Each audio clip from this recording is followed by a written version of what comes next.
What's up, everybody? Welcome to Fantasy Sports Now. We're doing a little mini series on the MLB projected standings. We did the AL East, we did the AL Central, and now we're jumping into the AL West. If you like what you've been seeing, give me a sub, give me a like, comment. Let me know your thoughts on these because I love it. I think that this is a lot of fun, and these have maybe been the most fun I've had doing videos. So let me know what you guys think. Let me know your standings, and let's have some dialogue. I'm a man of content. I like to jump right into it, so let's do just that. Okay, so if you missed the first two, this is the they call it the here. Let me scroll up. It's the PECO. I don't even know how to say it. PECOTA standings. It's basically an algorithm that they use to try to project what they think is going to happen during the season. There are some things on here that I think are very wrong, which I went through so far on the AL East. We saw one that I think is very wrong, and AL Central the same thing. So let's dive in and see how wrong or right they did with the AL West. And I'm hoping at some point we can come back and figure these out after the season and see how we did. So, AL West, let's jump right in. Houston, they still believe in, obviously. 65% division winners. And look at this. LA Angels, are they finally going to do it at 24%? Is it finally going to be their time? And then they still obviously are believing here in Oakland at 11%. They give a little bit of nudge here in case Jared Kelenic is the next Mike Trout and they actually call him up. That's got to be what that little tiny percentage is there. Texas at 0. Makes sense. I like Texas. I think they're actually a little bit better, but we'll get into that in a second. So let's dive in. I've been going team by team to try to justify how I feel about these rankings. And just right off the bat, I will say that this actually, to me, looks pretty good. This might be the most accurate one of all of the divisions. Including the National League. There's not one big blaring mistake, I feel like, in here. I talked about Texas a second ago, and I do think that they'll be better, but we'll get to that. So Houston, I want to jump right in and take a look at their squad. Again, this is Fangraphs. This is a great source if you enjoy reading content. You're on YouTube not to read content, so it's up to you how deep you want to go into these things. Houston had a very strange year, and of course that was expected, right? They didn't even go 500 last year. They had the whole cheating scandal. Obviously, there's a lot of that weighing on their minds. So years passed, and they lose Springer right off the bat, who I think is probably their best hitter. Obviously, you can argue Bregman is going to be their best hitter, and he will probably be this year. I think Houston is going to bounce back. I do. The whole cheating thing really it's a tough one to judge because how much cheating was actually happening.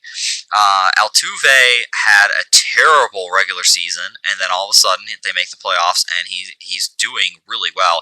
He looks like the Jose Altuve that's banging trash cans or whatever, So, and the same story with Carlos Correa. They both had terrible regular seasons.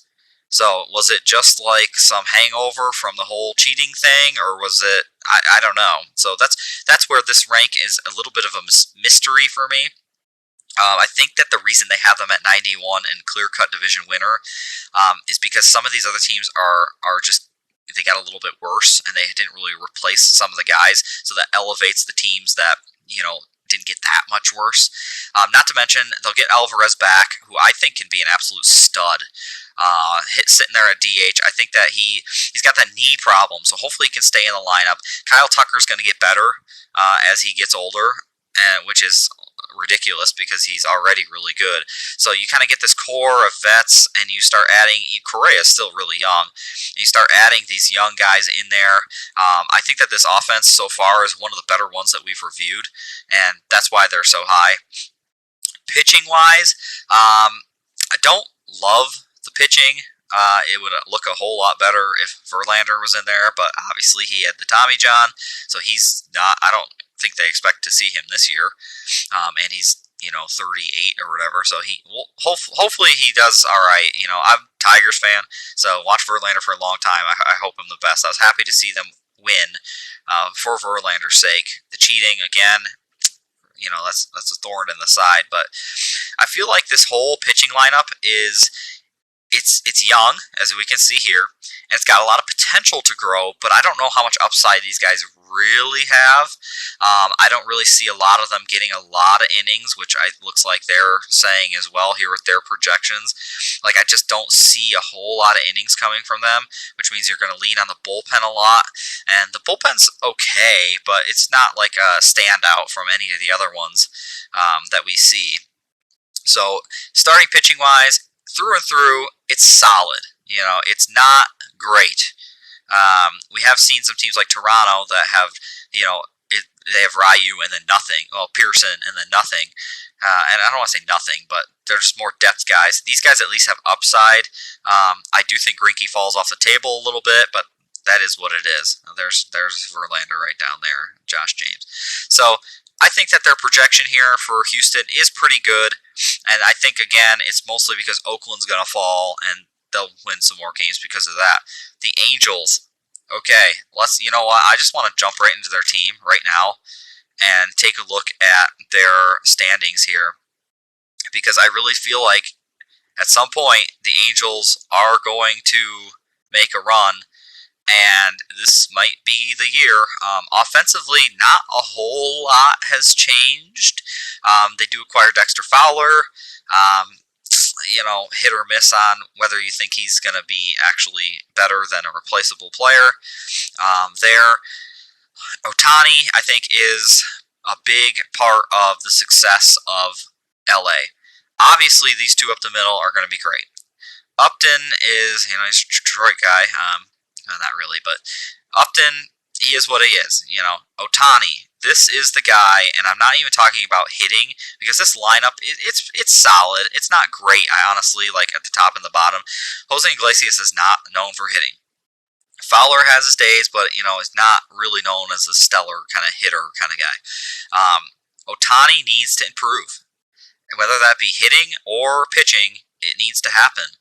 And that's where I get into the pitching, and I think that this is actually where they are going to earn this 86 wins. It's not through improvements here, because there aren't that many, if any, honestly. This is where I think that they are going to take off. Andrew Heaney finally had a pretty healthy year and looked really good when he pitched well. Last year, I feel like he was rather on or he was off. I think that he's going to get some of those inconsistencies out. Griffin Canning is a massive breakout candidate. If Dylan Bundy can be anywhere near what he did last year, then they're going to have a really strong top three, and that doesn't even include Ohtani. So Ohtani's throwing 97 on the gun, supposedly. So if he can pitch once a week and be anywhere near what he was, then they could have some good starting pitching. And I think that they've also done a good job in the bullpen. I think Iglesias was an excellent sign. He's kind of aged, I guess, a little bit, but I still think that he is one of the elites that doesn't get mentioned enough. So I think him coming in and closing games out is a massive, massive gain for them. So though the hitting lineup looks pretty much the same, and you're going, well, how are they going to get better? I see breakouts in starting pitching, and I see a better, much improved bullpen, which I think, and if we look at last year's standings here, it wasn't great. Wow, the Mariners even had a better record. Wow, dang. But, they're going to need these breakouts and that better bullpen to make a run. This is embarrassing. I feel bad for Trout. They need to figure this out. They need to start playing better. And I think this is the year that they might do that. But, man, looking at last year, 86 might be a little high. I still peg them as a borderline playoff team. But we'll see what happens here. Oakland is, I think, a reason why a lot of these teams are kind of shooting up a little bit. And they have Texas, again, pretty low. Oakland lose Semien, who I think is a good real-life baseball player. He kind of does a bit of everything, and losing him, I feel like, really is going to hurt this team. Elvis Andrus comes in, but he's just not the same. Wow, look at his service time. It's 12 years he's been in the league. Man, this is really making me feel old. Chapman, I think he was hurt last year for a bit, and he'll come back, and he's solid. This guy right here, Mark Canha, he's like a secret, best kept secret that nobody really knows, but this hitting lineup as a whole is just not very impressive to me at all. Outside of Chapman, Olsen is a strikeout king. He's going to hit 40. Yeah, here you go. He's going to hit 40 home runs, but, when you're talking about winning baseball games, this has got to be better. This has got to be better.